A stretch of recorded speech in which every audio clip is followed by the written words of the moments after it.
Lời nguyền gia tộc Kennedy, trùng hợp ngẫu nhiên hay bí ẩn số phận, họ được gọi là hoàng gia của nước Mỹ. Gia tộc Kennedy, biểu tượng của sự thành công, quyền lực và sự quyến rũ.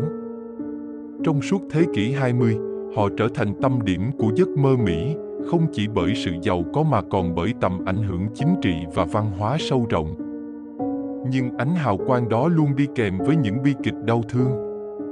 Từ các vụ ám sát đến những cái chết bất ngờ, gia đình này dường như không thể thoát khỏi một bóng đen mà nhiều người gọi là lời nguyền Kennedy.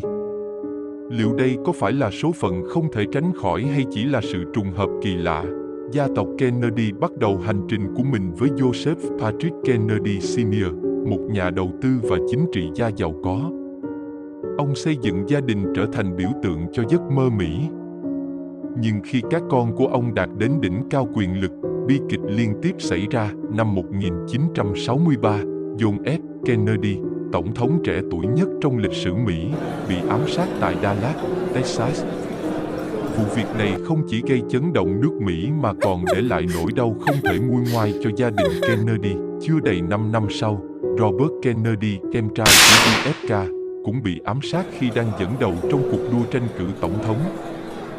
Ông ra đi khi sự nghiệp chính trị đang trên đà thăng hoa, và bi kịch tiếp tục vào năm 1999 khi John F. Kennedy Jr., người con trai đầy hứa hẹn của JFK, tử nạn trong một vụ tai nạn máy bay. Một gia tộc tài năng, nhưng những cái chết liên tiếp khiến người đời tin rằng phải có một lời nguyền nào đó đang đeo bám gia đình này. Hiện tượng lời nguyền qua lăng kính toàn cầu, bi kịch của gia tộc Kennedy khiến nhiều người liên tưởng đến những gia đình danh tiếng khác trên thế giới cũng phải chịu số phận tương tự. Một trong những ví dụ điển hình nhất là gia đình Romanov của Nga. Nhà Romanov từng trị vì nước Nga trong hơn 300 năm, nhưng triều đại này kết thúc một cách đầy bi thảm vào năm 1918 khi toàn bộ hoàng gia bị hành quyết bởi cách mạng Bolshevik.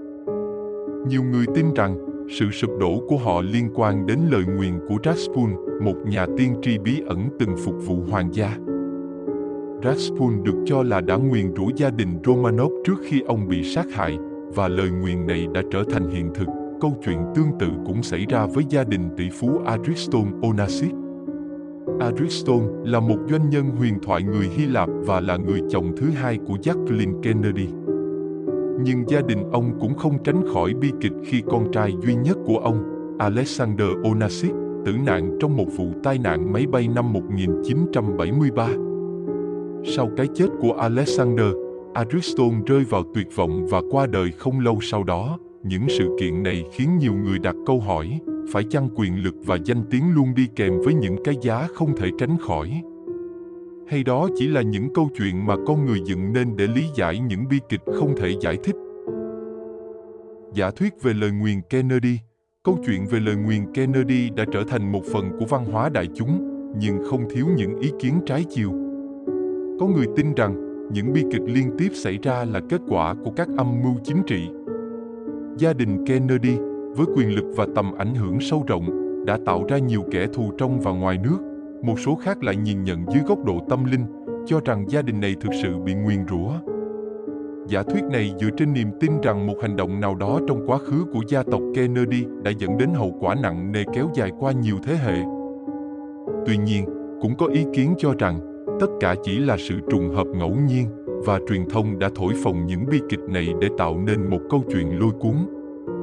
Gia đình Kennedy, với sức hút đặc biệt của mình, luôn trở thành tâm điểm chú ý, khiến mỗi sự kiện xảy ra với họ trở nên nổi bật hơn bình thường. Lời nguyền hay sự trùng hợp, dù sự thật là gì, những bi kịch của gia tộc Kennedy đã trở thành một huyền thoại.